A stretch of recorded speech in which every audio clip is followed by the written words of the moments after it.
आता तूप तापायला ठेवलं आहे. इकडं पाणी गरम करायला ठेवलं. तूप जरा असं हे झालं की 1 वाटी रवा, अजून एक थोडा घालते.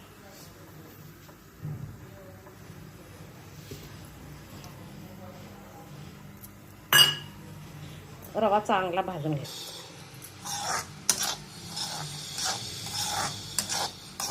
आता रवा चांगला भाजला गेला. आता ह्याच्यात साखर की नाही 1.25 वाटीला मी 1 वाटी घेतल्या. साखरेचं प्रमाण आपल्या ह्याच्यानुसार करायचं. आपल्या घरी किती गोड लागतं त्याच्यावर ठेवायचं. आमच्या घरी थोडं कमी लागतं गोड, म्हणून मी कमी केलं. साखर ह्याच्यात मिक्स झाली की आता पाणी घालून घ्यायचं.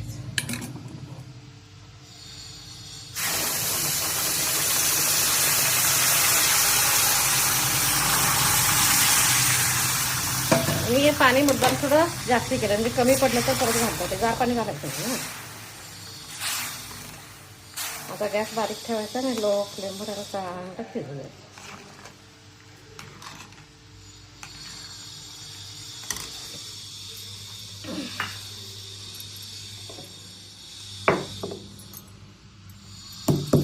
वेल डन.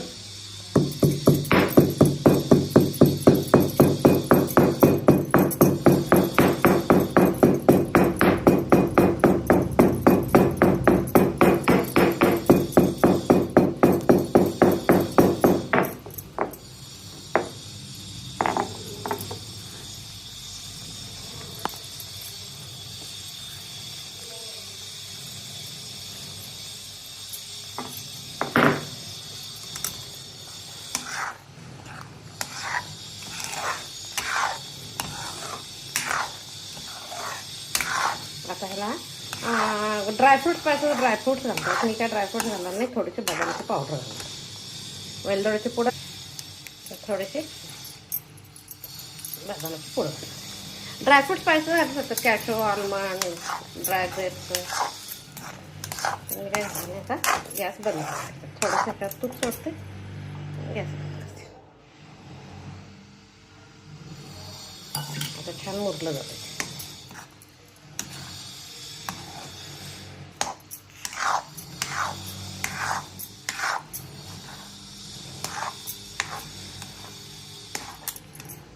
झाकण ठेवायचं. आता एक 5 मिनिटांनी गॅस बंद करायचा. तोपर्यंत छान घेऊन मऊ सूत. टोमॅटो काढून, टोमॅटो, आलं, लसूण आणि कोथिंबीर मी ह्याच्यात खलबत्त्यात मोठं मोठं वाटून घेते. मिक्सरला म्हणजे नाईस चटणीसारखं होतं आणि टेस्ट येत नाही, म्हणून मी खलबत्त्यात बारीक करून घेतले. आता दूध तापायला ठेवले. जरासं तापू दिले. कढईला मीठ फोडलेला पाहिजे. आता जिरे, हिंग आणि हा मसाला असा मोठा मोठा थोडं तोंडात पण येतो. असा मोठा रवा ठेवायचा कधी. आता तो जरा चांगला शिजला जायचा, म्हणजे असा कच्चा वास कुठं जायला पाहिजे. त्यापर्यंत हलवतो.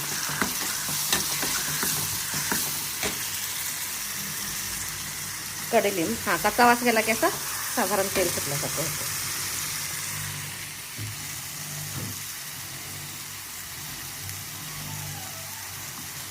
मीठ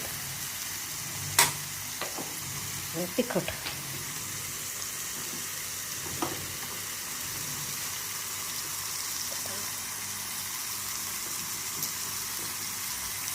वांग थोडं झंझरीत केलं आहे, त्याच्यात कमी होतं. त्याच्यात थोडंसं पाणी घालायचं.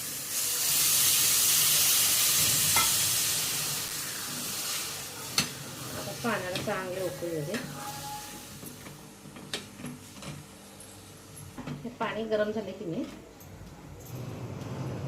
आता काय करायचं,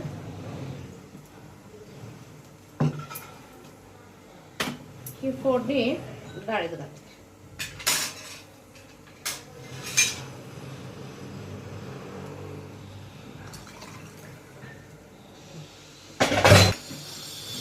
मी थोडी सपक ठेवल्या, कारण हे पण आहे ना, वांग पण तिखट केलं. तर ते कोथिंबीर त्याला उकळून सबस्क्राईब करा.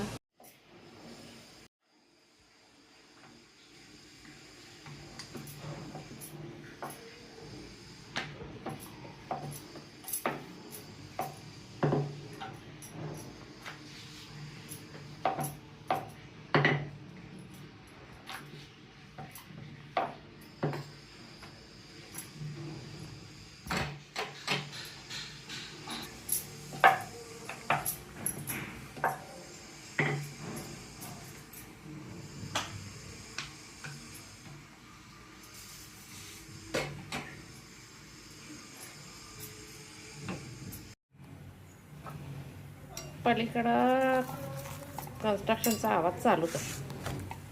आज 15 ऑगस्ट पण त्यांना पाक सुट्टीसुद्धा नाही. चपाती भाजून होईपर्यंत चपात्या म्हणजे आता गार झाल्या. आता मऊ गार झाल्यावर डब्यात भरून ठेवायचं. आता गॅस बंद करायचा म्हणजे थोडंच राहिलं ते त्याच्यावर भाजलं जाते.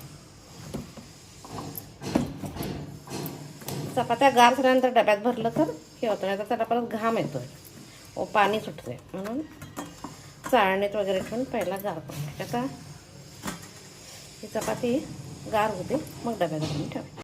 आता फोडणीसाठी मी कढई ठेवली, तर तेल घालते. थोडंसं तेल घालायचं आणि ही डाळ शिजल्या. डाळीतले मी टोमॅटो काढून आता भरलं वांगं करणार आहे. त्यासाठी मसाला करायचा. पहिल्यांदा शेंगदाणे भाजायचे.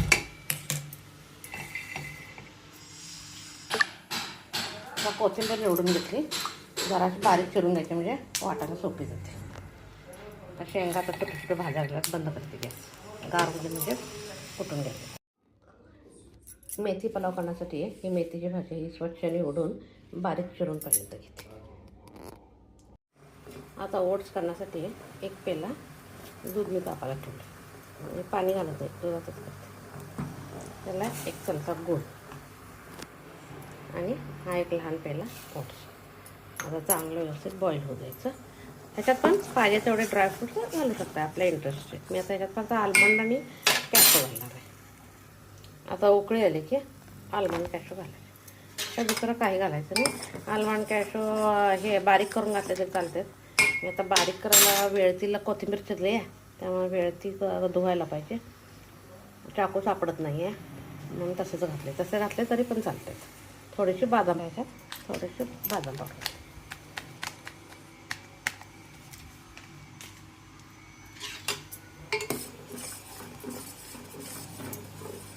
छान असं शिजू द्यायचं 1-5 मिनिटं. आता गॅस बंद करते. चांगली उकळी आली आहे.